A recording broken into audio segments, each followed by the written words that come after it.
Buenas noches. Iniciamos ahora la segunda ponencia de las jornadas taurino-culturales que ya desde hace varios años se vienen celebrando en Algeciras. Y un año más, atendiendo a la invitación del concejal delegado de Feria y Fiestas, Felipe Mediavilla, intervengo en estas jornadas culturales de tauromaquia organizadas por el Ayuntamiento y patrocinadas por la nueva empresa de Las Palomas, Paco Dorado, para presentar a los ponentes de El cine y los toros. Como aficionado, y pienso que compartiendo vuestros criterios, quede constancia de la gratitud hacia los ponentes de esta segunda jornada, donde se vincula nuestra fiesta con el cine. El toreo, desde la más remota antigüedad, mantiene un vínculo muy directo con las artes plásticas y así se refleja desde la denominada Capilla Sixtina, ubicada en Santillana del Mar, pasando por la pintura de Goya, Picasso y otros numerosos pintores, también en la literatura y, por supuesto, en el llamado séptimo arte, que es el caso que nos ocupa. Afortunadamente, tenemos hoy entre los invitados y ponentes a don Jaime de Armillán y, junto a él, a la izquierda, al periodista de Sanlúcar de Barrameda, Manuel Vidal. Manuel Vidal, en su juventud, se dedicó al teatro, más tarde comenzó a escribir desde guiones cinematográficos a novelas como La extrema derecha de Dios Padre o La huelga de los actores. Es también periodista y se ha especializado en el mundo de los toros. Ha escrito crónicas taurinas en numerosas revistas especializadas como Posible y recientemente ha editado su segundo vídeo sobre el arte del toreo. También en el año 95 dirigió el programa taurino de Canal Sur Los Toros. En cuanto a don Jaime de Armillán, afortunadamente le tenemos hoy como invitado a este director y escritor madrileño, autor de una obra literaria y cinematográfica que sería prolijo enumerar. Valgan unas pinceladas para situaros ante este director de cine y de espacios dramáticos, enriquecedor de nuestra fiesta que tantas veces nos ha sorprendido y, en mi caso, trasladado a la niñez con su cine realista. Tras iniciar su andadura profesional como autor dramático, obtuvo el Premio Calderón de la Barca en el año 54 con su obra Eva sin manzana y en 1958 el Lope de Vega por Nuestro fantasma. Superó una corta etapa como guionista y empezó a dirigir películas en el año 1959. Han sido numerosos sus largometrajes premiados y también es amplísimo el reconocimiento internacional a su labor cinematográfica. Imagino que su vitrina nada tendrá que envidiarle a la que posea la más cotizada figura del toreo. Su labor en televisión, iniciada hace más de 30 años, se refleja en más de 500 programas. Historia de la frivolidad, realizada en colaboración con Narciso Ibáñez Serrador, que fue Ninfa de Oro y Premio Onda en Montecarlo y Rosa de Oro en Montreux, precedieron a la muy celebrada Juncal. Lástima que Paco Rabanne y El Brujo se nos cayeron del cartel, serie que podíamos considerar esa de Juncal como una gloria nacional, como nuestra fiesta, donde Rabanne interpretó el papel de don Mario Chacón. En Juncal podríamos decir que se refleja toda la pasión que Jaime de Armillán siente por el controvertido mundo del toreo, recibido de la familia bienvenida con la que le unía una gran amistad. Jaime de Armillán está identificado con nuestra ciudad a través de su padre, que, como sabéis, la mayoría fue autor de la obra La calle Real y El callejón del Muro, que fue editada por el Ayuntamiento de nuestra ciudad, y que él a esa obra la llamó o consideró muy válida, según él mismo catalogó en una entrevista concedida a Europa Sur, medio al que represento, cuando hace unos años se le hizo esa entrevista. En aquella ocasión dijo: me honra que se haya reeditado aquí el libro de mi padre. A nosotros igual también nos honra que nos ilustre esta noche con sus profundas convicciones cineastas y taurinas. Creo que con la presentación breve que acabo de hacer ya solo me queda dar paso a la intervención de los dos ponentes, o en el caso de que el concejal delegado de fiesta quiera decir algunas palabras, pues queda abierto el micrófono para ello. Muchas gracias.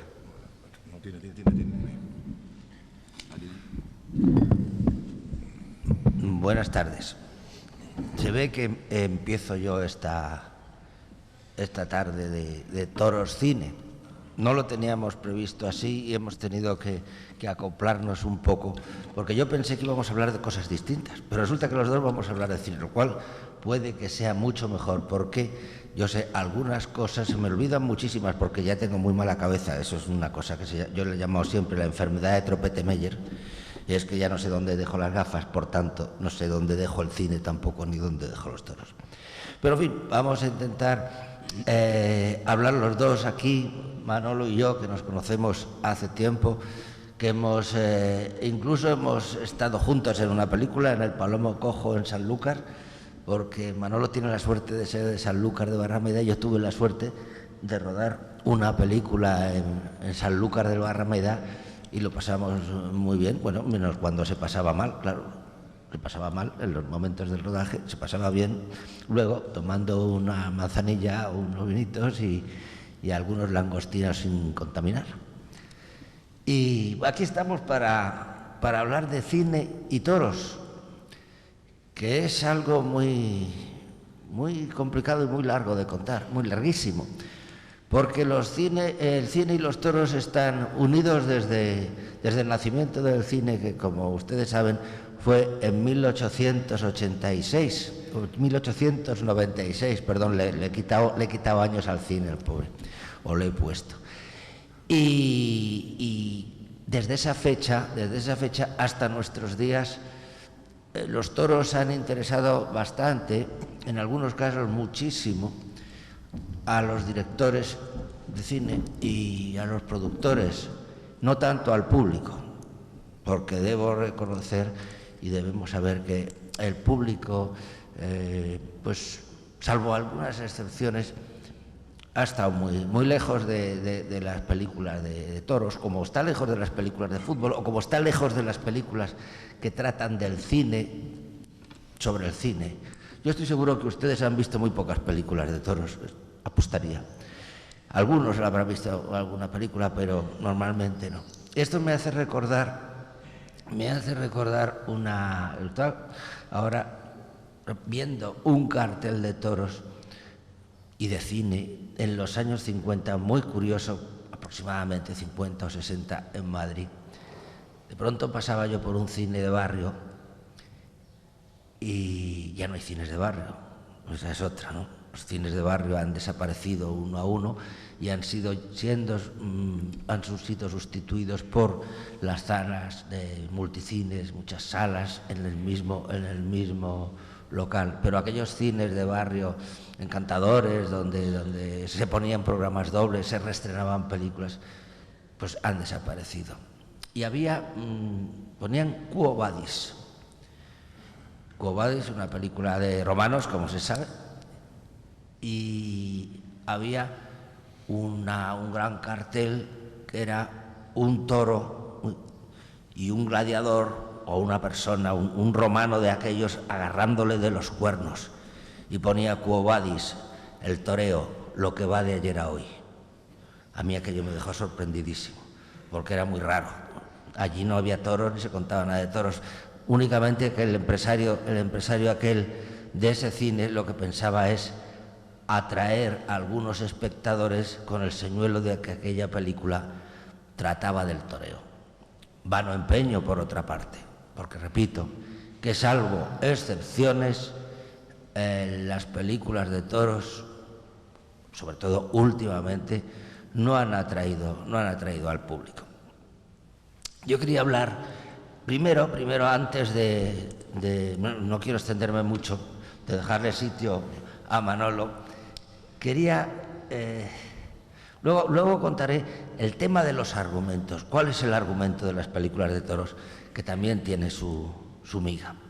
Pero primero vamos a colocar al protagonista. El protagonista de las películas de toros, salvo la novia, la santa novia, la mujer fatal, la mala, que suele ser aristócrata ganadera y desde luego muy atravesada, el torero retorcido y viejo maestro que trata de acabar con el jovencito. El protagonista de las películas de toros evidentemente es el torero. El torero que es interpretado casi siempre, o muchas veces, por un actor. y algunas, y también bastantes veces, por un torero. Y entonces yo siempre me he sorprendido de lo bien que trabajan los toreros delante de las cámaras. Me he sorprendido a medias, porque luego se los he preguntado a algunos de ellos. Y claro, ellos a lo mejor no lo saben contestar, o algunos sí lo contestan. Recuerdo que uno me dijo, fue Andrés Vázquez, me dijo, es que estamos muy acostumbrados al público, es cierto, ¿no? Lo único que hay que hacer con los toreros cuando se trabaja en una película es que no pueden hacer de cura, no pueden hacer de gángster, no pueden hacer de submarinista, deben hacer de torero. Porque el tema taurino es lo que les interesa, lo que sienten y lo que hacen bien. Pero cuando se encuentran con su tema, si son despejados, algunos no lo son y otros sí, pues resulta que lo hacen bien. Y yo recuerdo estupendas interpretaciones de toreros, de Andrés Vázquez, por ejemplo, ya lo he citado, de Antonio Bienvenida, de Miguelín, de algunos más, ¿no? De Pepín Martín Vázquez en Currito de la Cruz, que ya hablaremos de Currito de la Cruz, a mi juicio es el Currito de la Cruz que mejor ha toreado, claro, en el cine. Y nos encontramos también con algo que ocurre en las películas de toreros, ¿no? Que cuando se hace una película con un actor que hace de torero, tenemos siempre el problema de que no torea. Y hay que enfrentarlo con un toro, porque si no aquello no es creíble. Cuando es un torero es fácil seguirle por los ruedos y hacer los reportajes de sus películas, porque si no ya saben ustedes cómo se hace, ¿no? Se le ve al torero, al actor torero en plano medio llamando al toro, el toro se arranca, pasamos a un plano general y ya no es él. Pero lo bonito es que sí sea él, que le veamos cómo le pasa al toro, cómo está cerca, etcétera, etcétera. También se utiliza mucho ese truco horroroso que es poner una cabeza disecada de toro, moverla lentamente y vemos al toro con los ojos de cristal cómo se balancea y ya no hay quien se crea en la película. En fin, estas son muchas de las cosas que pasan en las películas de toros. Y ahora Manolo a lo mejor quiere intervenir en esta historia. Buenas noches ya. Yo estoy casi siempre de acuerdo con mi amigo Jaime de Armiñán, excepto alguna vez que hemos coincidido en algún jurado bien literario, bien taurino, que hayamos podido discutir, pero casi siempre estamos de acuerdo. Hoy no estoy de acuerdo con él en una cosa, y es en la primera afirmación que ha hecho con respecto a que el público aquí presente seguro que no ha visto películas de toros. Yo creo que todos hemos visto películas de toros, que nos acordamos de ellas, tal vez no nos acordemos de otras películas, pero de esas de toros sí, y que de alguna forma ese cine, esa aproximación al cine popular a través de los toros ha sido algo que ha marcado nuestra educación sentimental, que diría algún teórico de la cosa, como nuestro también amigo Manolo Vázquez Montalbán. Y yo creo que la sugestión, no solo la sugestión del público en el que nos encontramos todos por los toros, sino que la industria del cine siente atracción hacia los toros desde el principio. Es decir, si en diciembre de 1895 se presenta por primera vez, los hermanos Lumière presentan el novedoso invento del cine en París, 5 meses más tarde, ya en Madrid, coincidiendo con un día de San Isidro de 1896, ya el hombre a quien mandan los Lumière a España, el operador Albert Plomiot, ya presenta como gran atracción, como lo más interesante y espectacular que ha conseguido extraer de la realidad española, una película que se llama La llegada de los toreros. Ya empieza ahí la pasión, el interés del cine por los toros. Y lleva a que enseguida se proyecten una serie de pequeñas películas, pero que van encadenadas de tal forma que crean realmente un corpus didáctico sobre la fiesta, que con el título de España, corridas de toros, hay capítulos como traslado de los cajones, salida de las cuadrillas, pases de capa, picadores, banderillas 1 y 2, muerte del toro, así hasta 17 cintas. Es decir, es un trabajo didáctico sobre los toros, pues un poco en la línea en el que yo he hecho mi último trabajo, con lo que quiere decir que ni en esto ni en nada aquí estoy inventando nada en absoluto, sino que ya estaba en el ánimo de los primeros, de los pioneros del cine. Y se crea enseguida en España una escuela de documentalistas taurinos que van desde Antonio Cuesta, Enrique Pérez del Val y Enrique Blanco, que son los pioneros, digamos, de estos documentalistas taurinos contemporáneos, como podrían ser José Hernández Gán o Fernando Achúcarro. Hablando de los toreros que se meten a actores, yo creo, Jaime, y tú creo que vas a hablar de eso, que el pionero es un torero jerezano que se llama Antonio Calvache, que ya en 1918 interpreta un papel dramático en la España trágica de Rafael Salvador.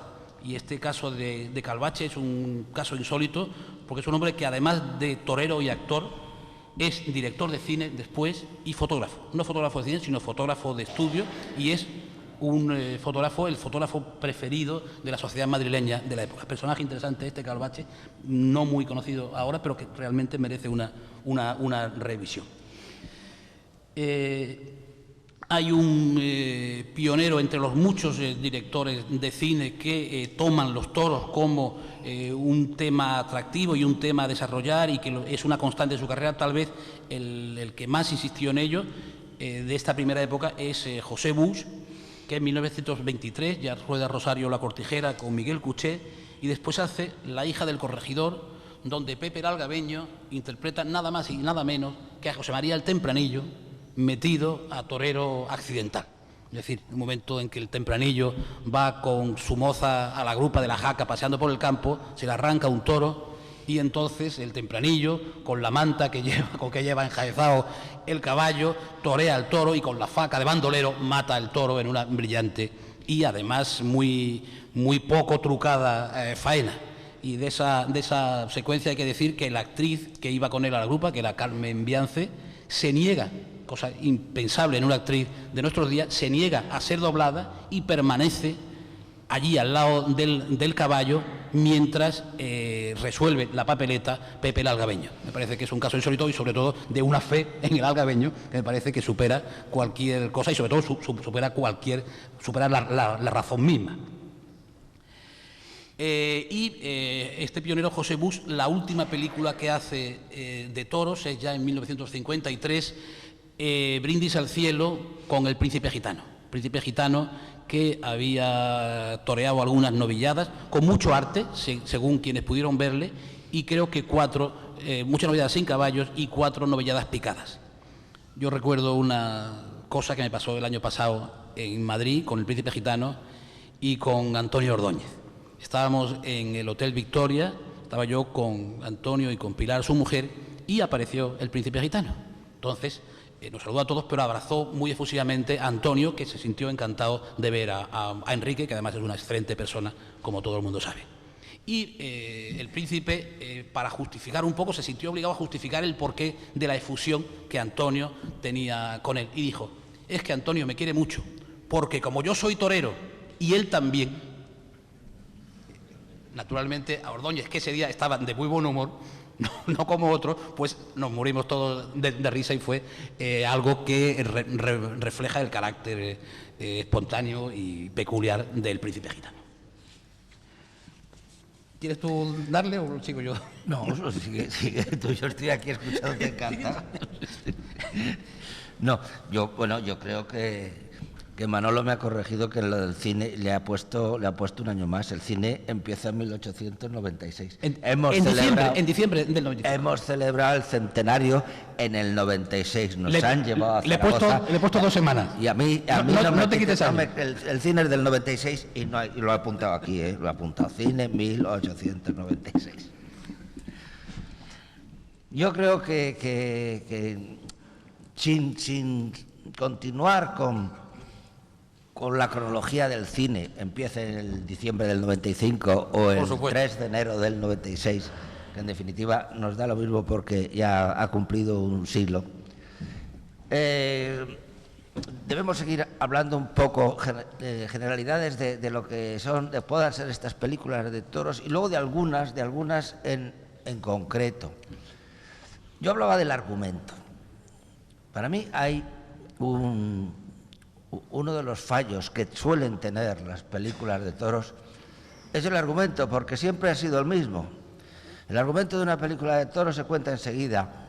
Normalmente suele ser un huérfano, un niño muy desgraciadito que ve cómo se va aficionando a los toros. Suele ser de estas tierras, de Andalucía. Se va aficionando a los toros. A veces le cuidan las monjas. Las monjas les gusta mucho tener niños huérfanos de estos. A veces les cuidan las cortijeras o los cortijeros. A veces es desgraciadito y vive en un asilo civil. Y este chico va por las capeas, va toreando poco a poco, se va aficionando y llega a torear. Entonces le suele proteger un apoderado. Unas veces es un apoderado malísimo, maligno y terrible, y otras es como un padre. Luego se suele enamorar de una chica muy buena, una santa suele ser, es su novia y se va a casar con ella y ya triunfa, entonces él triunfa. Entonces inevitablemente se le cruza la marquesa. Se le cruza la marquesa, que es ganadera, y aquello ya se viene abajo porque él se enamora de la ganadera.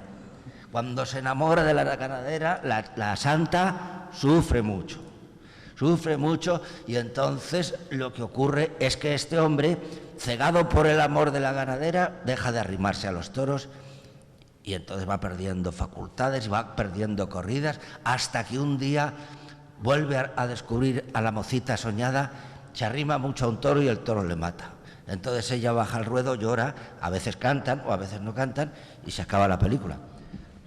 También solía intervenir un torero mayor, muy malo y triunfador, que lo hemos visto en muchas películas. Paco Rabanne ha hecho varios papeles de torero malo. Eso pues se ha hecho hasta extremos tremendos. Este es el argumento, en el fondo, es el argumento de Sangre y Arena de don Vicente Blasco Ibáñez, ¿no? Lo cuenta así. Contado así, si él estuviera aquí hubiera dado un salto espantoso y quizá me hubiera desafiado a duelo, aunque él no era muy aficionado a los duelos.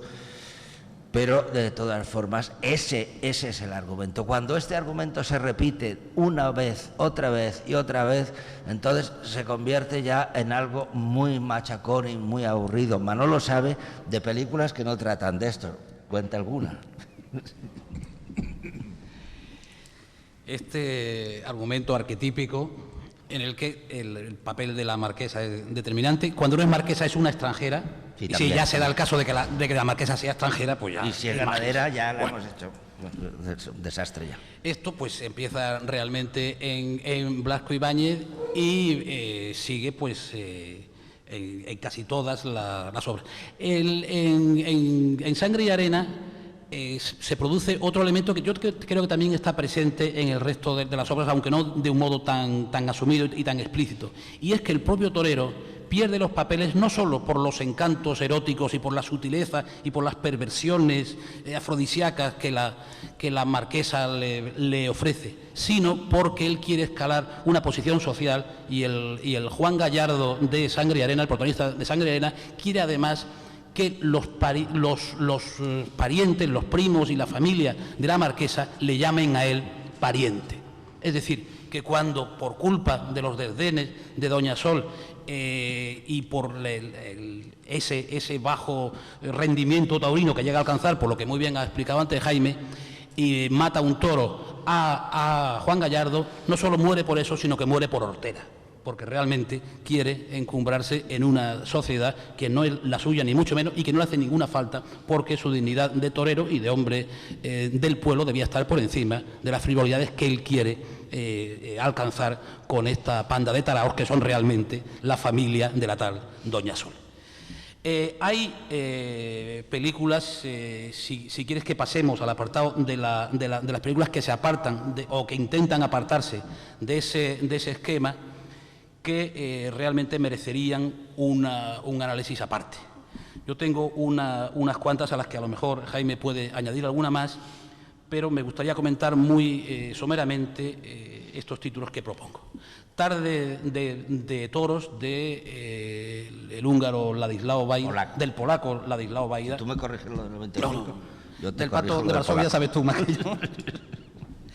De Ladislao Vajda consiste con 3 toreros que además representan otros tantos arquetipos, porque realmente el argumento no se sale de los arquetipos, muy bien configurados con Domingo Ortega, con Antonio Bienvenida y con el joven en ese momento Enrique Vera. Hace lo que sería la crónica de un día de una corrida.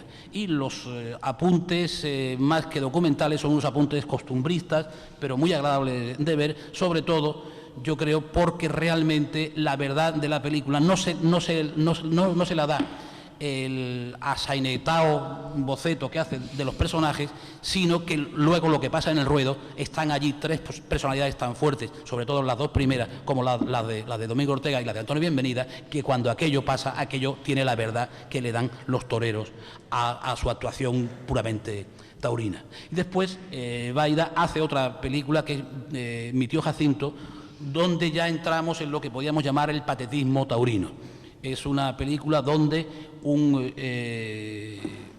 viejo torero fracasado, Antonio Vico, que ya hizo la segunda versión de Currito de la Cruz, interpretando a Currito, pues Antonio Vico ya en su vejez vive una serie de peripecias por, de alguna forma, querer estar cercano a ese mundo del toro que parece que sigue siendo como la panacea y la redención. Y tiene unos elementos dramáticos y patéticos realmente interesantes, aunque no del todo logrados. Y en esa línea patética podríamos encontrar una película mucho más reciente, producida por José Luis Borao y escrita por Borao y por Pedro Beltrán, que es un magnífico aficionado a los toros, que es El mono sabio, donde López Vázquez hace no solo de mono sabio, sino del hombre que empeña todo, incluso la virginidad de su hija, que parece que era un valor preciado, con tal de sacar sacar una figura del toreo de un golfillo que realmente ni le interesaba el toreo ni nada de eso, y hace una descripción de costumbres para mí mucho más acertada y mucho más incisiva en muchas cosas, donde se nota pues otro criterio cinematográfico, cuál es el de Borao y el de Beltrán en este caso, y una interpretación magnífica de José Luis López Vázquez. Los clarines del miedo, que está inspirado en una novela de Ángel María de Lera, aparte de ese arquetipo del torero mayor y el torero joven, en este caso el torero mayor no es un malvado, sino es un pobre hombre fracasado, y el joven que parece que va a apuntar más, el fracasado lo hace Paco Raval y el joven lo hace Rogelio Madrid, que es un actor del que luego hablaremos, de los toreros actores, que vamos a dedicarle luego un poco de atención. Para mí, aparte de eso, lo que sí presenta de un modo, bueno, pues que a mí en su momento en que la vi, yo la vi muy joven, casi niño, pero me hizo tener en cuenta un elemento con el que yo no había contado nunca en los toros, que es la crueldad del público. Ese monstruo de 1000 ojos del que habla al final, en las 2 últimas líneas de su novela, Blasco Ibáñez en Sangre y Arena, realmente es el determinante por su brutalidad, por su exigencia, por su insensibilidad de la tragedia que realmente ocurre en la película. Esta película está dirigida por Tony Román, por un director de la posguerra más inmediata y de la guerra, pero que está dirigida con fuerza y es una película muy interesante. Hay otra película que es A las 5 de la tarde, de Juan Antonio Bardén, que procede de una obra de teatro de Alfonso Sastre, se llama La Cornada, que se estrenó en el Teatro Lara de Madrid, y que lo que plantea realmente es el axioma marxista, el conflicto marxista del dominio del hombre por el hombre. En este caso, un apoderado que intenta dominar la voluntad del torero, influyendo hasta en su propia vida conyugal, es decir, se trata de la esclavización, de la alienación absoluta de un individuo por otro individuo que se siente en un estado superior, y ahí Bardén pues aprovecha para dar su mensaje marxista y la película tiene un interés dramático grande y una interpretación de Paco Rabanal en un personaje que no estaba en la obra original, pero parece ser que luego la película fue una refundición de un guión que tenía Bardem con la obra de Alfonso Sastre. Y hay una película que yo estoy seguro de que a Jaime le va a producir, el enunciado de su solo título, una emoción grande que todos compartimos, pero él mucho más directamente, porque voy a hablar de Teo Escamilla y de la película Tú solo. Teo Escamilla, colaborador y socio de Jaime, pues se decidió a dirigir su primera película. Él, como todos saben, ha sido uno de los grandes directores de fotografía del cine europeo y productor en sociedad con Jaime, pero se decidió a dirigir su primera película y eligió, como antes decíamos, aquel tema que era su pasión como aficionado, los toros. Me parece que el hecho de que a la hora de plantearte dirigir una primera película, elijas los toros, quiere decir que también en el alma de la gente está ese interés por los toros, o también el entender que realmente había un hueco por cubrir de esa gran película de toros que de alguna forma reclamamos todavía. Y esa película que hizo con los alumnos de la Escuela de Tauromaquia de Madrid, con el Gillo, con Joselito, en ese momento, jovencísimos, está llena de ternura, está llena de rigor, está llena de hallazgos estéticos, y me parece una película estimabilísima, aparte de que tiene el sello personal de Teo, del que, bueno, no sé si Jaime querrá hablar o no. Eso.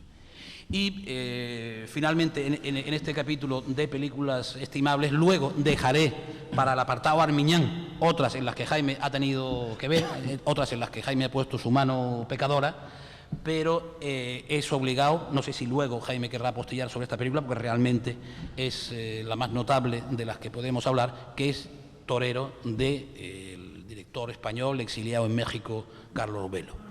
Esta película, interpretada por el torero Luis Procuna, es la que más interioriza el miedo, la soledad, la incertidumbre, la pequeñez humana, la vulnerabilidad de alguien que luego en la plaza puede crecerse y convertirse en un gigante a la vista del público, sobre todo a la vista de ese público ingente de la Monumental mexicana. Pero el torero en soledad, el torero en la habitación, el torero a solas consigo mismo, me parece que nunca ha sido captada como por la sensibilidad de este exiliado español, como digo, que tuvo en esa película la ocasión, aunque él era gallego, pero de aflorar allí unos sentimientos taurinos que yo creo que también le venían de ese empacho de cine de toros que todos hemos visto y ya que a todos nos ha gustado tanto. Luego estarían las películas de toreros o para toreros, las películas hechas para un torero determinado, a mayor gloria de ese torero determinado. Pero me parece que el tema, o bien puede retomarlo Jaime, o puedo yo cogerlo después de descansar un poco y dejar al maestro. No, bueno, todo está muy bien, bueno, lo has puesto muy claramente cómo son esas películas, con el argumento de esas películas que se salen del que antes contábamos de una forma un tanto frívola, pero estos son así, estas películas buscan otra proyección y otra hondura en el tema taurino. Solamente quiero señalar algo que es evidente, que Manolo no creo que lo ha pasado un poquito por alto, es decir, que tanto Tú y yo solo, no, ¿cómo se llama la película? Tú solo. La película de Teo Escamilla como torero son dos películas a caballo entre la realidad y la ficción.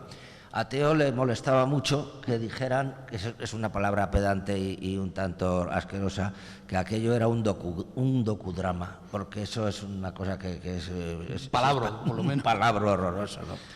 Pero sí estaba basado y fundado en la historia de los chicos de la Escuela Taurina de Madrid.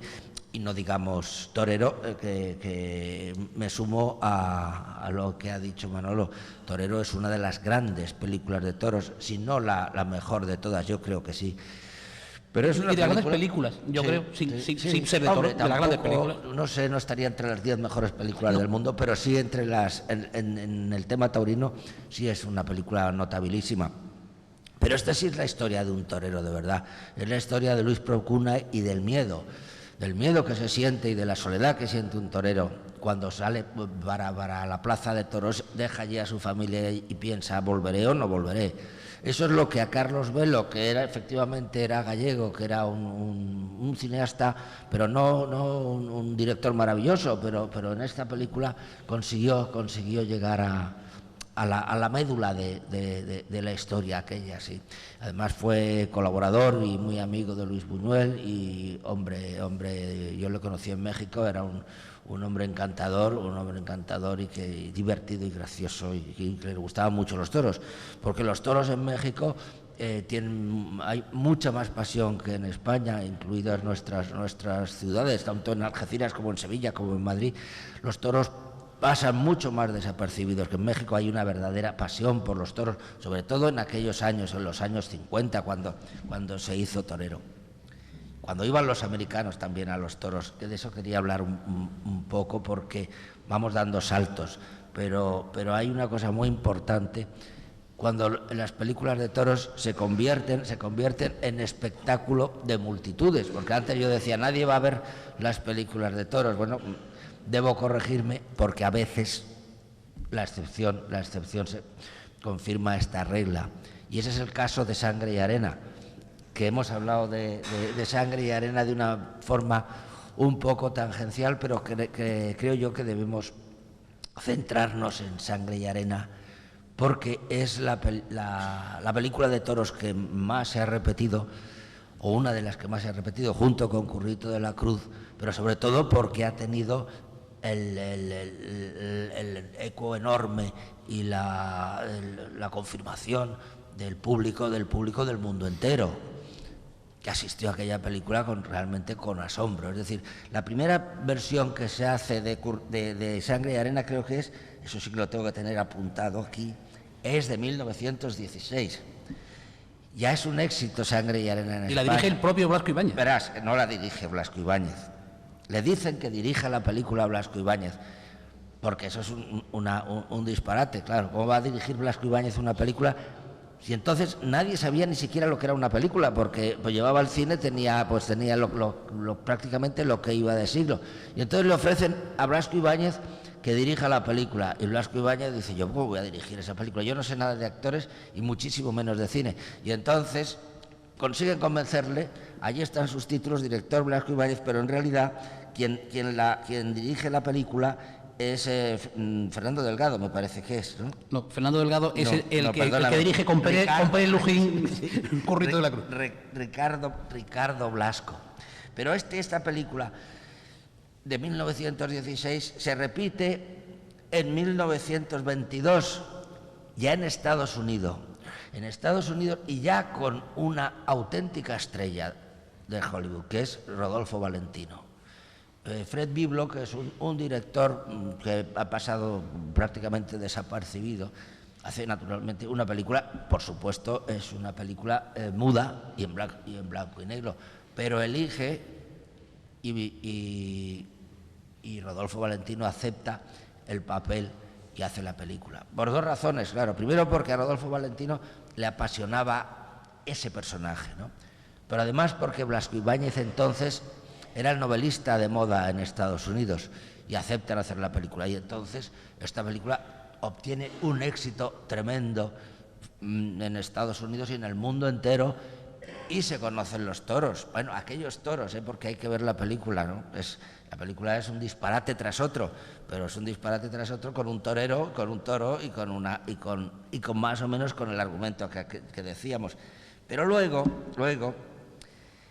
el año 1948 se hace una gran película. A mí me parece que es una espléndida película de Sangre y Arena, también disparatada, pero que tiene un reparto absolutamente de lujo, porque es Tyrone Power, Linda Darnell hace la santa, la buena, y nada menos que Rita Hayworth hace la malísima, la marquesa.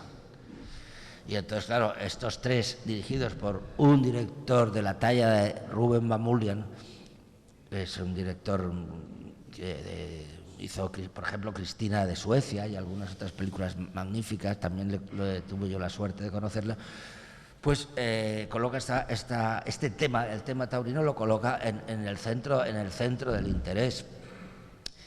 Y luego, después, pues hace una última versión de Sangre y Arena, se hace en España, más vale no recordar mucho esa película, solamente que resulta que Sharon Stone hace la marquesa la ganadera mala, antes del famoso cruce de piernas, pero lo hace. Y que la buena lo hace Anita Torrent, que es un encanto de persona y es un ser maravilloso, y que a mí, yo la conozco muchísimo, me contaban las cosas que pasaban en aquel rodaje, que debían ser totalmente locas. Bueno, esa es la historia de Sangre y Arena, donde yo supongo que se acabará haciendo otra versión de Sangre y Arena, pero el cine americano ha tratado mucho el tema de los toros a partir de los grandes éxitos, estos que he dicho ahora, fundamentalmente Sangre y Arena.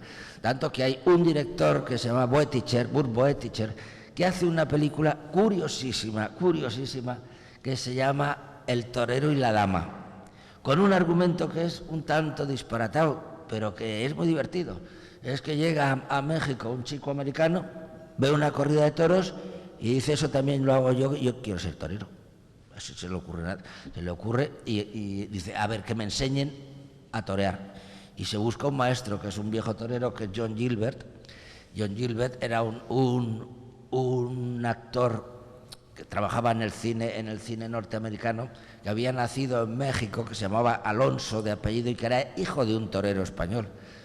John Gilbert le enseña a ser torero, no recuerdo si fracasa o no fracasa, pero lo que sí recuerdo es que al final de la película, en un momento terrible, se lanza a un ruedo, no sé en qué momento tampoco, pero para salvar a alguien, y él muere heroicamente de una cornada, después de haber toreado divinamente y haber aprendido a torear en 6 lecciones, O sea, pero aquel hombre así lo hace. Y estos son estos éxitos del cine americano, que no cabe la menor duda que es el cine que lanza un producto, ¿no? Del cine americano, lanzan a las películas de toros al mundo entero, pero de una forma incluso insospechada, porque se hacen películas de dibujos de toros, se hacen películas cómicas, como una película de un actor llamado Eddie Cantor, que ya nadie lo recuerda, que se llamaba Torero a la fuerza, aquí en España, no recuerdo cómo se llamaba en inglés, pero el título no es así en inglés. Y Stan Laurel y Oliver Hardy hacen una película que también aquí en España se llama Stan y Oliver Toreros. Y no digamos Cantinflas, porque Cantinflas, además de ser muy aficionado a los toros y de ser un gran actor, le gustaban mucho los toros, y hace la película, la parodia de Sangre y Arena, que es Ni sangre y arena. Y así llegamos a otras películas, porque nos vamos a alargar mucho. Y hasta Esther Williams hace de señorita torera, claro, en una película. A mí me gustaría hablar de los toreros que han sido profesionales del cine, es decir, no aquellos toreros que han hecho varias películas, pero que han seguido siendo toreros fundamentalmente. Es decir, no me refiero ni al Estudiante, que hizo 3 películas, ni a Pepín Martín Vázquez, que hizo 2, ni al Cordobés, ni a Palomo, ni al propio Miguelín, del que luego vamos a hablar de su contribución al cine. Sino me refiero de aquellos actores, de aquellos toreros que luego acabaron convirtiéndose en actores. Uno de ellos es Rafael Albaicín, que es un personaje insólito y maravilloso. Es un hombre, es un gitano que siente por primera vez, un gitano cultísimo, que estudia en el extranjero, que tocaba el piano perfectamente, que era un hombre dotado para las bellas artes y cultivado en ellas, y que descubre su vocación de torero porque su padrino, Ignacio Zuloaga, su padrino, no su padre como muchos dicen, nos consta que no era su padre, porque todos hemos conocido directamente por referencia a su verdadero padre, al gitano casado con su madre, pero Ignacio Zuloaga, que fue su padrino porque pintaba como modelo a su madre, lo le hace un retrato vestido de torero. O sea, que ese famoso retrato de Albaicín vestido de torero pintado por Zuloaga es anterior a que Albaicín se decida a ser torero. Y se ve también vestido que decide meterse a torero. Y se mete pues con la desigual fortuna que suelen tener los toreros gitanos artistas, pero que llega a alcanzar, cuando está bien, unos límites realmente extraordinarios, sobre todo por los que pudieron verlo en su época de esplendor. Y como actor, hasta su muerte, vivió del cine, empezó haciendo compatible el toreo y el cine en María Antonia la Caramba, en Patio Andaluz, en La Fiesta Sigue, en Torero por Alegrías y en infinidad de western. Cada mexicano que salía por allí con un bigote o con eso tal, era Rafael Albaicín. Cuando yo coincidía con él en algún rodaje de cine o en alguna reunión con gente de cine, se levantaba enseguida y me decía: ven aquí, cuéntale a estos la faena mía de Sanlúcar. Y es que, como él sabía que yo era de Sanlúcar, yo le había contado, la primera vez que nos vimos, que a mí me habían contado aquella faena que hizo el año 44 a un toro de Guardiola, que mis paisanos de Sanlúcar recuerdan como la faena más grande que se haya hecho en Sanlúcar en toda la historia. Y la hizo Albaicín, le coincidió aquel día y fue también la faena de su vida. Y él quería que yo la contara y yo intentaba contar aquella corrida que yo, por supuesto, no había visto. Y quiere decir que el Rafael Albaicín, metido en el mundo del cine, lo que seguía era pues alimentándose de su gloria torera, que alcanzó el máximo aquel día en Sanlúcar y no aquella vez en que torearon en La Coruña, Gitanillo, Gallito y él, y el titular del día siguiente era: 3 gitanos robaron a 8.000 gallegos. No era ese el caso.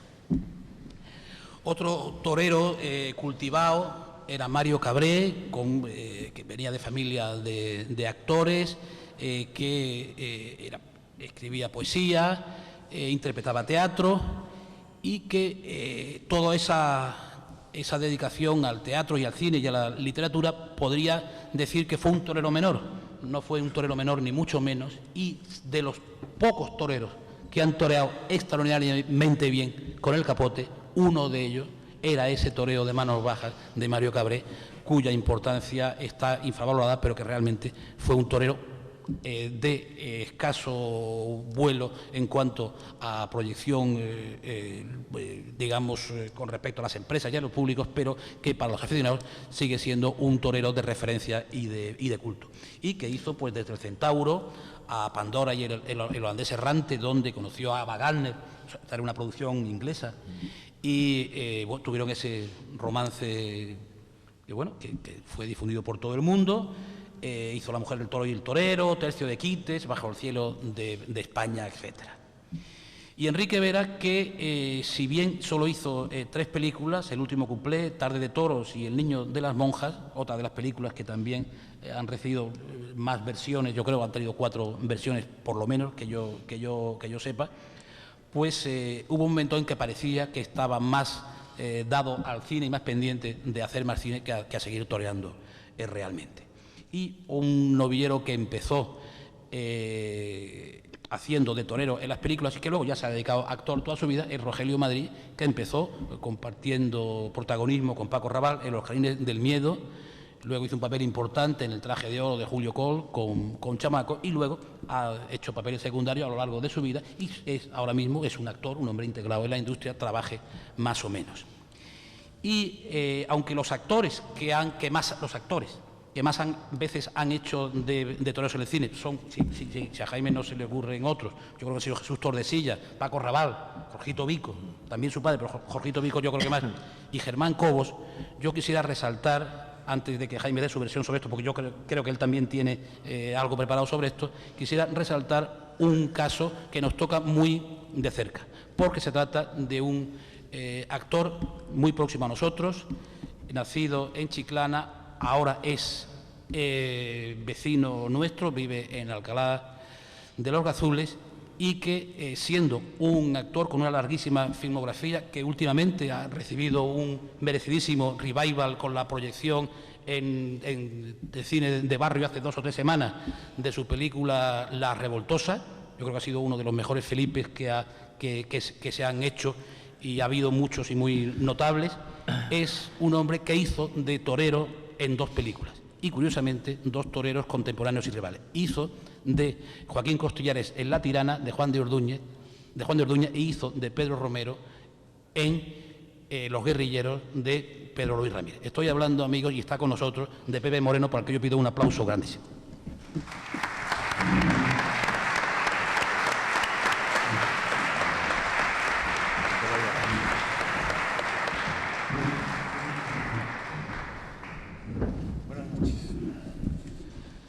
Pepe, como ves... Yo no sé si me has traído de sobresaliente.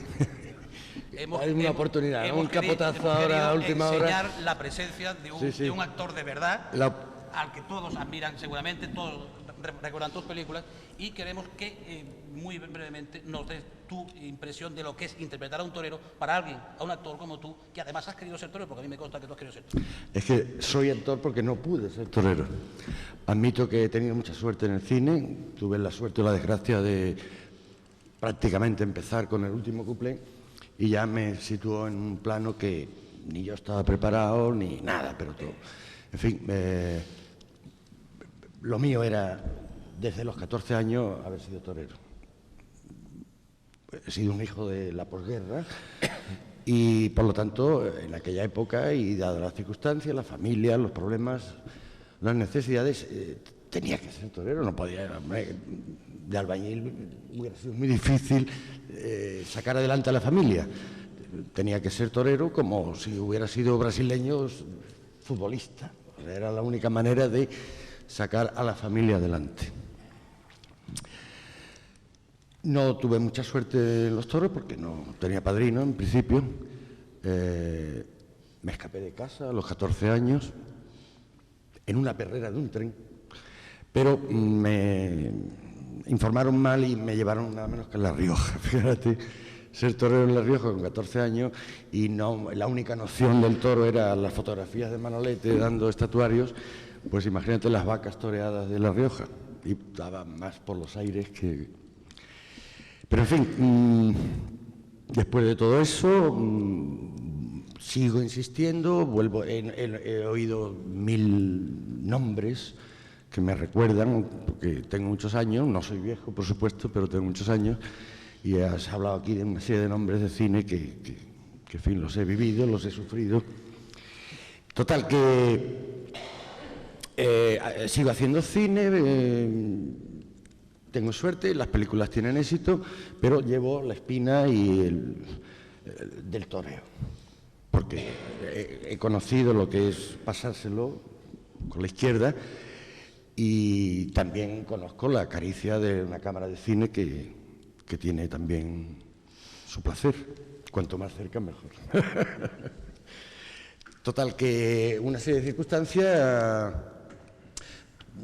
el don nadie que era en el mundo del toro, porque no había forma, yo necesitaba dinero.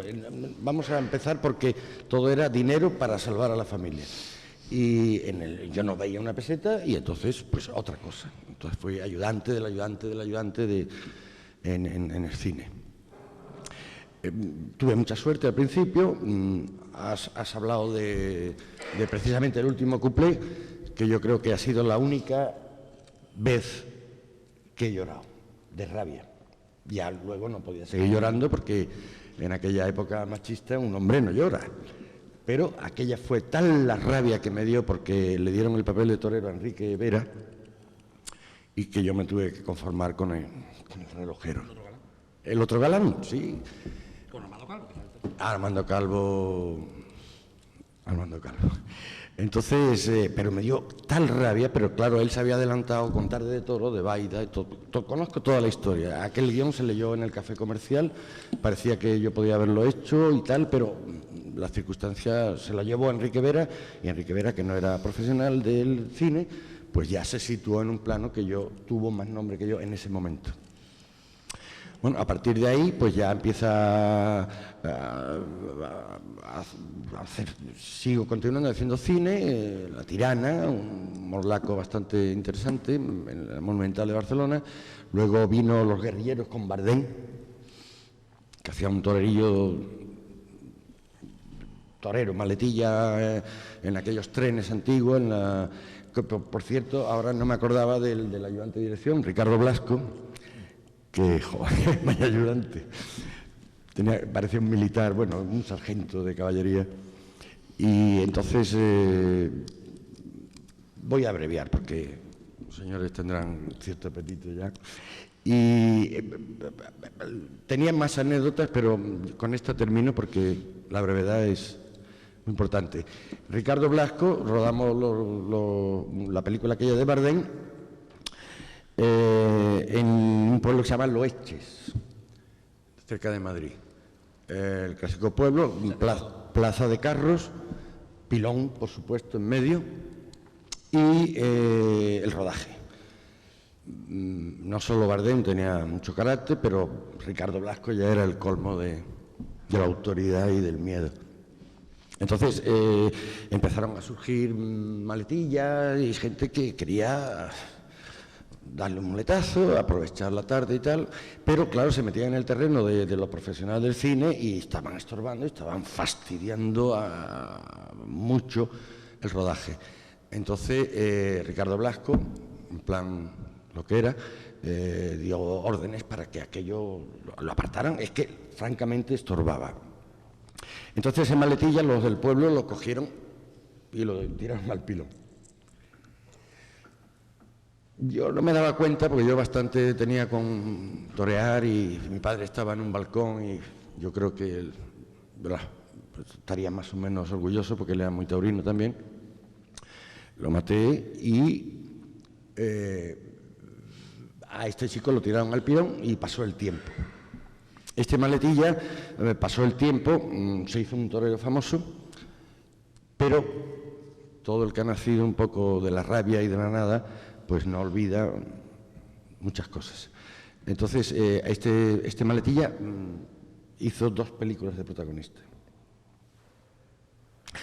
Entre ellos estaba lo que era entonces el que llevaba el automóvil para recogernos en los hoteles y esas cosas.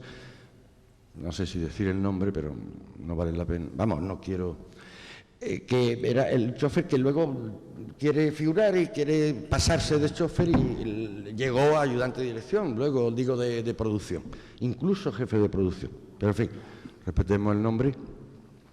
Y cuando pasarían, no sé, 5, 6, 7 años de aquello, el torero se hizo famoso, protagonizó un par de películas, pero tenía aquí dentro al famoso chofer de la película. Y entonces dijo, él era ya estrella, vamos, estrella no, protagonista, la película de Rafael Gil, y entonces se dio cuenta, los que trabajaban más o menos la película, y descubrió la cara que lo había obligado a quitarse y en fin, a humillarlo, pero en el sentido de que estaba estorbando y que efectivamente no...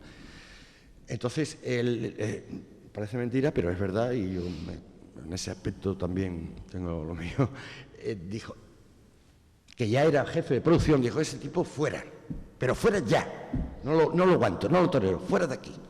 Ya no era chofer, era producción importante. Nombre del torero. Manuel Benítez, el cordobés. Me lo estaba figurando. No te vayas, por favor, Pepe. No. Jaime, tú... Sí, bueno, en primer lugar son las 10:20 y empieza a amanecer. Y entonces yo creo que debemos ser un poquito breves porque si no esto se va a hacer interminable, porque como he dicho, ¿verdad? ¿No estáis de acuerdo? Sí. Yo, aparte de lo que tú quieras decir ahora, sí, hay 2 temas que me parece que hay que tratar necesariamente, que son Miguelín y Jaime de Armiñán. Bueno, tú trata de Miguelín, que yo trato de Jaime de Armiñán, y tú no hablas de Jaime de Armiñán, vale, porque si no va a ser mucho. Es decir, yo quería terminar, y de esto tú ni una palabra, con mi aportación. En este caso sí puedo decir que es pequeña aportación y, por cierto, no tampoco demasiado notable al cine de toros. Yo hice dos guiones con José María Forqué, gran director, gran amigo mío, que murió hace poco tiempo y que él me llevó al cine. Hice el guión de una película, creo que es una película muy divertida, que se llama La ave cerrada, rodada en Sabiote, en la provincia de Jaén, con toreros fueron Antonio Ordóñez, Antonio Bienvenida y Juan García Mondeño, que fueron los tres que intervenían en las escenas taurinas de la película, que era un convento, un asilo que llevaban unas monjas disparatadas muy divertidas, muy graciosas, donde había todos los viejecitos del cine español que en aquel momento era glorioso, de nombres como era Lepe, como era Heredia, como era Jesús Tordesillas, que también ha hecho protagonistas de toreros, Manolo Gómez Bur padre, etcétera, etcétera. Y aquella película a mí me gustó mucho y fue un gran éxito. Pero luego, en cambio, la que no gustó nada y no tuvo nada de éxito fue una película que hizo José María, que le hicimos el guión él y yo, y es una película absolutamente taurina, que se llama Yo he visto a la muerte. Creo yo que esa es una película que es de las películas, me parece, yo abstrayéndome de mi participación en esa película, de las pocas películas en las que los toros se tratan de una forma auténtica. Estaba compuesta, y quizás eso fuera un fallo, por 4 historias distintas, que eran, como digamos, sketches distintos, cuentos. Uno de ellos lo interpretaban Álvaro Domecq padre y Álvaro Domecq hijo. Se refería a la yegua, la yegua de Álvaro Domecq padre, llamada Espléndida, que entonces estaba muy vieja y creo que murió en aquellos años en la finca. Otra era una historia muy terrible y muy dramática de Antonio Bienvenida, de una cornada, y se llamaba El traje blanco. Otra era la historia de una capea contada por Andrés Vázquez, que ha habido en muchas capeas, con la que tuvimos muchísimos problemas. Lo tuvo sobre todo José María Forqué, problemas con la censura, porque entonces parece ser que no se podía contar la capea y no se podía contar que el público de las capeas era cruel, sanguinario, y eran unas malas bestias aquellas gentes, porque yo los he visto en algunos pueblos hacer verdaderas barbaridades. Y otra era un recuerdo a Manolete, que lo interpretaba Luis Miguel Dominguín. Él entraba en una caseta de feria donde un feriante, también otro gran actor, contaba la acogida y muerte de Manolete en Linares, y Luis Miguel escuchaba aquello. Realmente estaba estupendo Luis Miguel Dominguín, como estaba también extraordinariamente bien Andrés Vázquez, como dije. Esa es mi aportación al cine y, por supuesto, pero no vamos a hablar de él, y Juncal. Al fin y al cabo es una película de 7 horas, se rodó durante mucho tiempo, y ahí está sobre todo la gran interpretación de Paco Raval, de Rafael Álvarez el Brujo, y yo creo que el reparto total de la película, o de aquella serie de televisión que yo recuerdo con tanto cariño. Y queda prohibido que hables de Juncal y de esto. Evidentemente él no me lo prohíbe por miedo, sino por pudor, porque sabe que todo lo que voy a decir va a ser maravilloso. No lo digo, me aguanto, y voy a hablar de Miguelín antes de pasar el turno al moderador para que disponga de nosotros y abra, si así lo quiere, el coloquio con todos ustedes. La contribución de Miguelín al cine no ha sido ni mucho menos vana ni mediocre, ha sido una contribución importante. Cuando hace El momento de la verdad con Francesco Rossi, a mí me consta que a la hora de hacer el reparto, el casting que dicen ahora, hubo muchas dificultades para encontrar al protagonista. Igual Pepe, que estaba en ese momento por allí, igual también pudo estar en esas ternas para interpretar al protagonista. Y esa película respondía a la idea de Francesco Rossi, un director de culto y de prestigio en el mundo entero, que quería hacer, si no un docudrama, que ese palabra a mí también me espanta como le espantaba a Teo, sí una película de ficción con tono documental, un poco lo que había conseguido muy brillantemente en Salvatore Giuliano, que había sido su gran éxito años antes. Eso con la ayuda de un director de fotografía maravilloso, que era Gianni Di Venanzio, y consiguió dar lo que él entendía que era la historia de la supervivencia, de la única salida posible de un muchacho andaluz del campo en el mundo cerrado y sin oportunidades del franquismo. Él quería hacer una película política y la hizo. La película es abiertamente política, aunque en lo estrictamente taurino yo encuentro unos hallazgos, unas aportaciones en el personaje del propio Miguelín. De momento, Miguelín es un torero ahí en la película, un muchacho que al principio no sabe nada de nada, que se extasía en un bar del barrio chino de Barcelona con unos pósteres del Cordobés, porque en ese momento es la referencia, la imagen casi la coartada del régimen, porque en él se cifraban pues esa ilusoria igualdad de oportunidades que también desde el mismo régimen se vendía. Y entonces realmente en la misma película el principio de Miguelín es tirándose de espontáneo a un toro del Cordobés, un poco premonición de lo que haría años más tarde y por otros motivos en la Plaza de las Ventas durante San Isidro. Pero ese torero, una vez que ya se hace figura del toreo, se convierte en un torero que piensa y en un torero que se hace preguntas, un torero que se cuestiona incluso el porqué del 15% del apoderado, o se cuestiona por qué las figuras tienen que torear en los gaches. Es un personaje mucho menos pasivo de lo que pueda parecer a un primer nivel.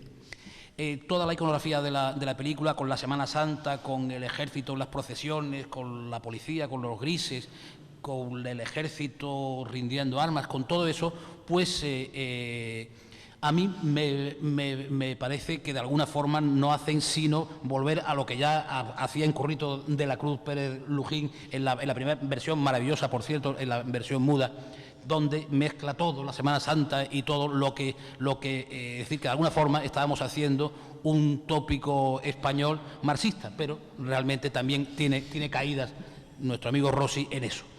Y es extraño, aunque tal vez si se lee los títulos de crédito de la película, figura Rossi como guionista, y una cosa insólita que yo nunca he visto en ninguna película del mundo, es que los otros guionistas figuraban como ayudantes de guión, se supone, y eran Pedro Portabella, Ricardo Muñoz Suárez y Pedro Beltrán, que sabía mucho más de toros y de guiones y de España que el propio Rossi. De todos modos, es una película brillantísima y la interpretación de Miguelín es magnífica, hasta el punto de que en el Festival de Cannes estuvo a punto de traerse el premio de interpretación.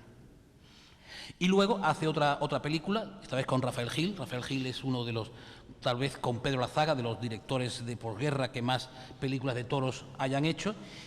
Y Rafael Gil hizo una nueva versión, se habían hecho muchas, del Relicario, donde Miguelín tiene que resolver un embolado dificilísimo. Hace dos personajes, uno de ellos realmente borde, hace dos toreros, uno de la época presente y otro de los años pasados, de primero de siglo. El de primero siglo es un torero realmente desagradable y borde, y el otro es un torero normal que entra en conflicto con su propio hermano, que lo hace Arturo Fernández. Miguelín y Arturo Fernández de hermanos ya son dos hermanos bastante improbables.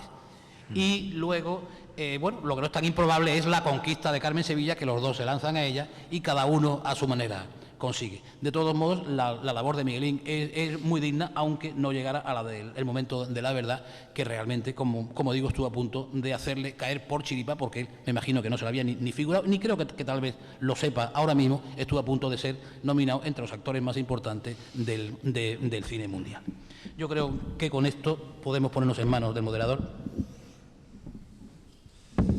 Muy bien, pues después de la extensa exposición y, por supuesto, como habéis podido comprobar más que documentada, de dos personas que conocen la profundidad del cine y además también tienen en sí la afición al toreo, yo me encantaría de dar paso a las posibles preguntas que puedan surgir o que podáis hacer a cualquiera de los dos ponentes.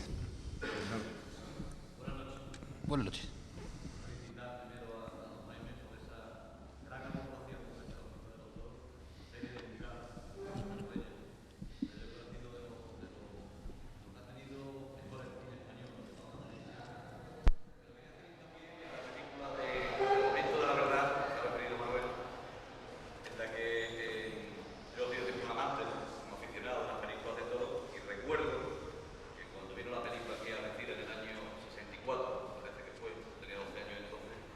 Fui a un cine de barrio a ver con mi padre, cine de barrio de aquí de Algeciras, y no me dejaba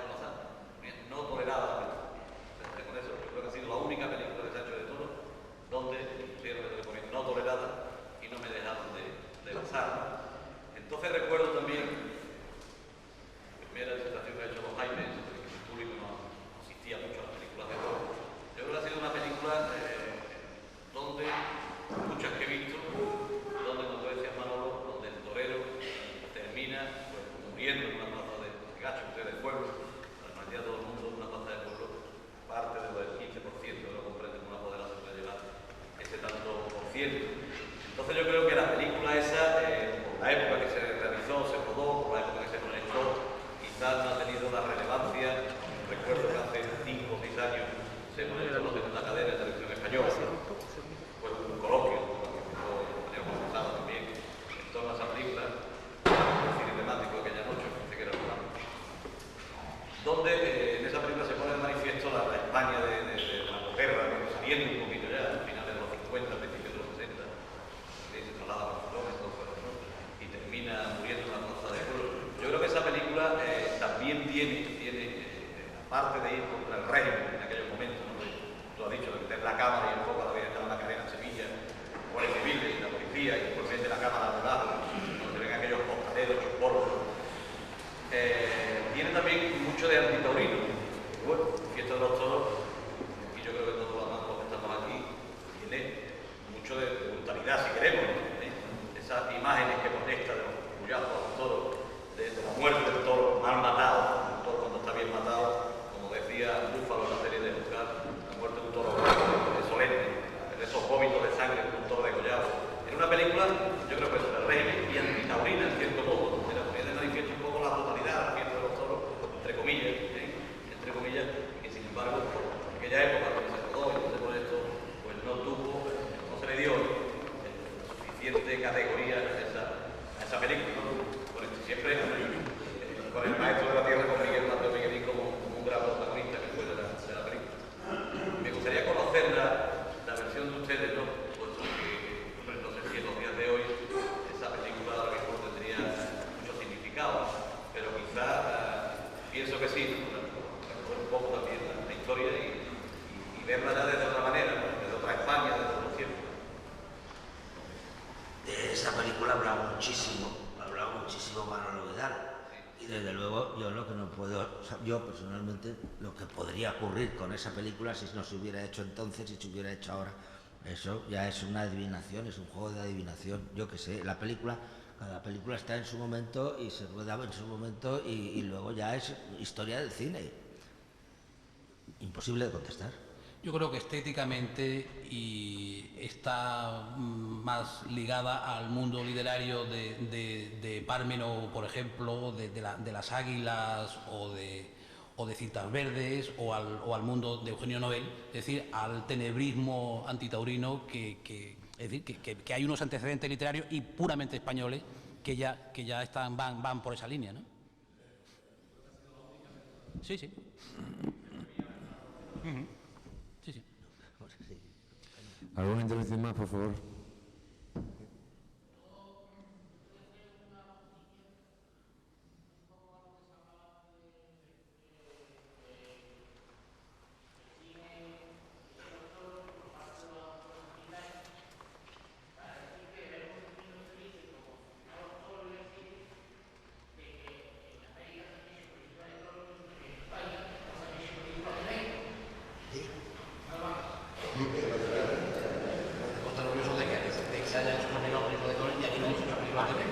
Bueno, no se han hecho.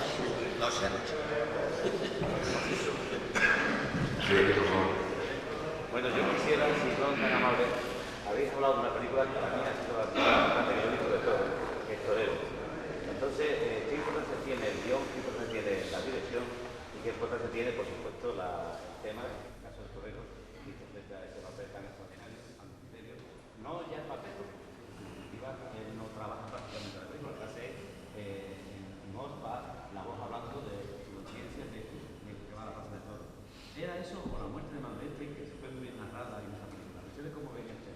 Si recordáis la película, ¿le da importancia al guión, a la dirección o al tema? No, esa es una película que salió muy bien, porque Carlos Vero la hizo extraordinariamente bien, porque tenía un personaje. Yo creo que tanto el cine como el teatro, y en este caso estamos hablando de una película, hace falta un personaje. Cuando existe el personaje, funciona bien el entorno. Pero no se puede decir que sea el guión o el actor. No, en este caso es Luis Procuna el que aporta todo a esa película. Es su verdad, su historia y cómo lo hace. Yo creo que esa película además prácticamente no tenía guión. Yo supongo, porque de eso no lo sé, quizá que serían largas conversaciones con Luis Procuna sobre su tema que le llegaba muy dentro y a partir de ahí se fue haciendo la película y luego rodando muchos metros de documental de Luis Procuna toreando y luego añadiéndole lo más flojo de la película, que son cuando él hace de actor las escenas con su familia, cuando se despide y todo eso. Ya ahí es un poquito más increíble, pero es el ejemplo de una película que donde no cuenta el guión, donde la dirección, claro que cuenta el personaje, pero es casi es un reportaje de lo que estamos hablando, pero un gran reportaje. A nivel puramente taurino, que no tiene nada que ver con el cine, me gustaría decir que yo descubrí en esa película, sale Manolete, sale una serie de figuras de ese momento, pero a mí el que me entusiasmó y para mí fue un verdadero descubrimiento fue Manolo dos Santos, que es portugués al que yo no había visto nunca por razón de edad y lo vi en esa película y me pareció un torero deslumbrante.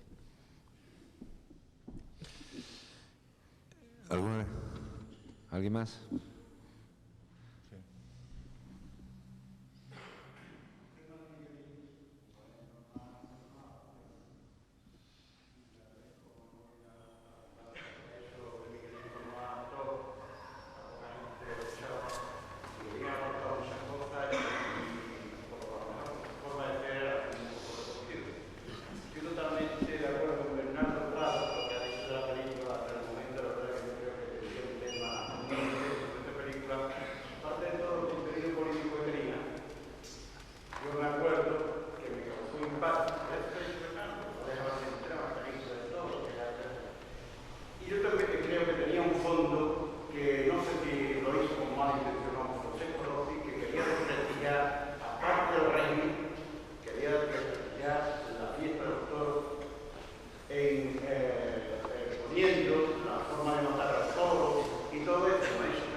De que ese elogio sea, lógicamente, y esté más que justificado, pero como bien dice Luis, que es presidente de la Peña Miguelín, pues hasta ahora quizás no se había dado a conocer esa parte, o sea, la realidad de Miguelín como actor, ¿no? Y de lo que ha podido tener esa película a nivel internacional, incluso un premio, ¿no?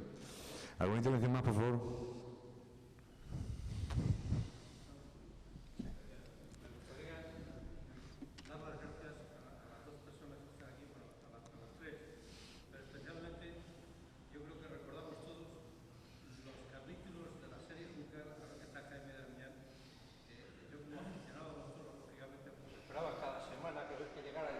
A ver cómo continuaba Juncar, a ver las frases de limpiabotas que eran patéticas y además sentencias fabulosas de lo que hay dentro del mundillo del toreo, es realzar aquí las dotes de observador y de gran aficionado que tiene que ser este señor, porque ahí salen infinidad de detalles y aparte que no se ha extendido porque no ha querido hablar de su serie, pero aparte de los personajes anteriores, pues recuerdo por ejemplo un papel fantástico de Lola Flores haciendo de la señora de limpiabotas.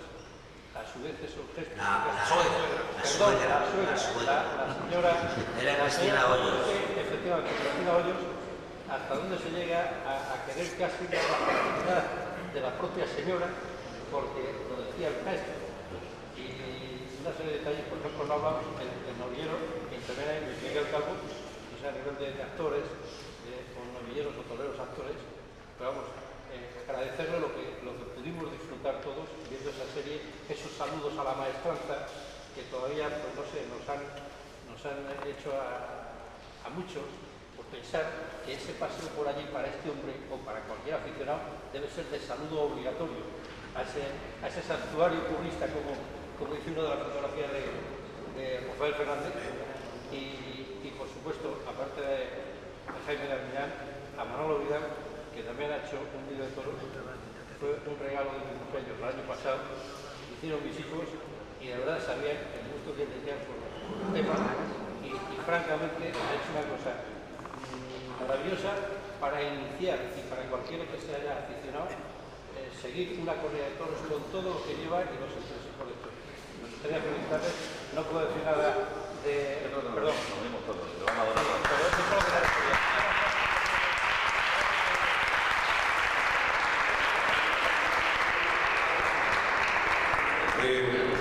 Pues muchas gracias y ahora el concejal va a proceder a la entrega de los obsequios a los ponentes.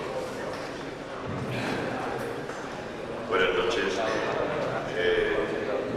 Agradecemos la presencia en esta segunda conferencia coloquio del nuevo gerente de la Plaza de Toros La Paloma, don José María Rodríguez.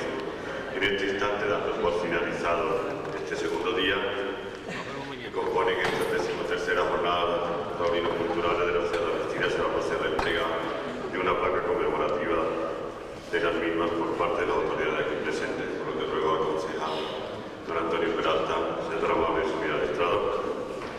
A modo de agradecimiento por su participación en este acto donde se han unido con el bar, el cine y los toros, a don José Moreno, actor y torero. No teníamos prevista su presencia, se le agradecemos y le dejamos este recuerdo de nuestra plaza alta de Algeciras.